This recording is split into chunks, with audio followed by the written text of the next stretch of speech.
Hey, what's up everyone? Welcome back. So today's video is going to be a follow-up to the live stream I did with Reuben, Yellow Flash, and Hero Hey last week here on the channel. For those of you that were a part of that, thank you so much for being there. Thank you so much for supporting Reuben, for asking your questions, and just being there to witness what I thought was a very positive and constructive conversation. Not long after that live stream though, there have been a couple of stories that have come out from gaming websites and from another news website, which I'm not going to name any of the websites that have decided to take the things that Reuben said in that conversation completely out of context just to paint this narrative of the kind of person he is. Y'all don't know him, first off. Y'all don't know who he really is.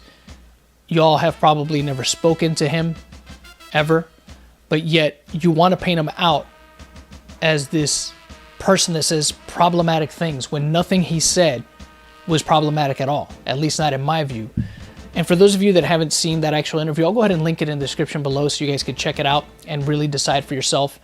But a lot of what Reuben was saying in that particular interview, I thought, which again, we covered a variety of different topics from, alien conspiracy theories to Devil May Cry 5, a little bit of the Vic Mignogna situation, and a couple other things that we talked about. It was mostly positive. It really was. It was a pretty positive conversation. It was a great conversation. And if you hear everything in context, I think you'll come to the same conclusion, or at least I hope you will. But hey, everybody's entitled to their own opinion, and that's fine. But I find it very telling that a lot of these websites that are now reporting on this, especially reporting on his opinion, are willing to try to smear him, and they want to make a story about his opinion. But yet last month when he was in Guatemala filming this documentary series that he's doing, he almost died, but that wasn't newsworthy. But now because he has an opinion that you may not like or agree with, that's something that you're willing to report on and really attempt to smear the man and potentially ruin his career, ruin his livelihood, because you want to push this narrative. It's absolutely disgusting. I've never been so disgusted with these journalist sites as much as I am right now, these news, quote unquote, news sites, for doing this. Because a lot of them took just certain things he said and ran with those things and didn't hear the bulk of what he was really trying to say, which again, I thought was pretty much a message of positivity and unity. That's the way I took it. And I think that most people that think rationally would see it that way. But I guess not. What's more important is getting these clicks and trying to tear a man down in the process. Well, guess what? For all of you out there trying to get in contact with him, he ain't gonna talk to you.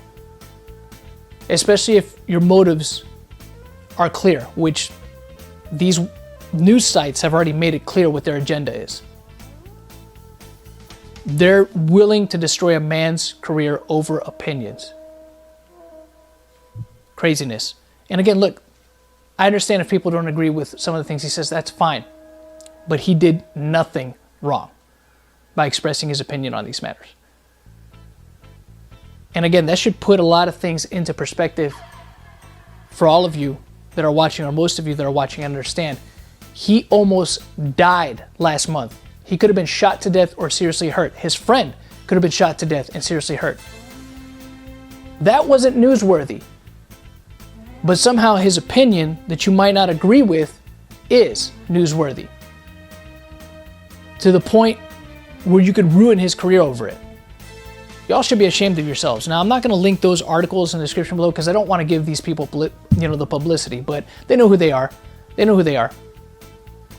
And for those of you that want to find out a little bit more about this, I'll go ahead and link Yellow Flash's video on it, so you guys could see it, and then you guys can kind of decide for yourself. You could also look at the full interview I did with Reuben. That'll also be in the description below, so you guys could check it out and decide for yourself. But I think he was being very reasonable in the things he said.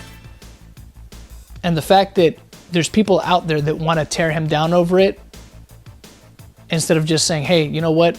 Let's just agree to disagree. It's crazy, man.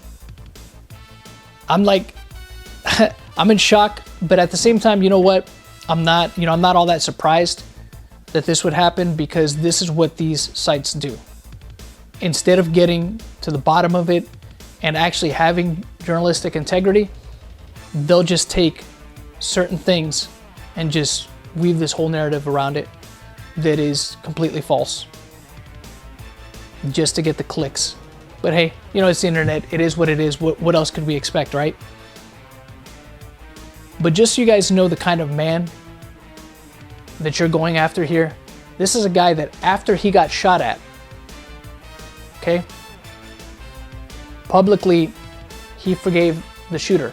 A guy that he'll probably never see face to face, and even if he did ever see him face to face, if somehow they caught this guy and Reuben were to see him face to face, he'd probably forgive him. Because that's just the kind of man that Reuben is. But y'all wouldn't know that, because your priorities are to take his words and twist them and make it seem like he's this bad person for having an opinion that you just don't like. Shame on all of you. Makes me absolutely sick. The only sites that even reported about his shooting when it happened, and I might be missing a couple here, was One Angry Gamer and Bounding Into Comics. And I'm sure there's a couple others that did, that actually cared enough to mention that. But all these other sites now that are trying to smear him, not a peep from them about it. So there you go. There you have it. That's what's more important to them. Tearing someone down instead of maybe telling something uplifting of the fact that not only did he survive his near-death encounter, but didn't let it deter him from what he's doing and what he's working on. And again, was willing to forgive the person that could have taken his own life or seriously hurt him. Good job, mainstream journals. Good job. Anyways, that's all I'm going to say about this. I think I've rambled on long enough. I'll probably do a live stream later on this evening if you guys want to come in and join that. Maybe we can talk about it a little bit more. But I just wanted to show you guys that, or to kind of talk about that, I should say.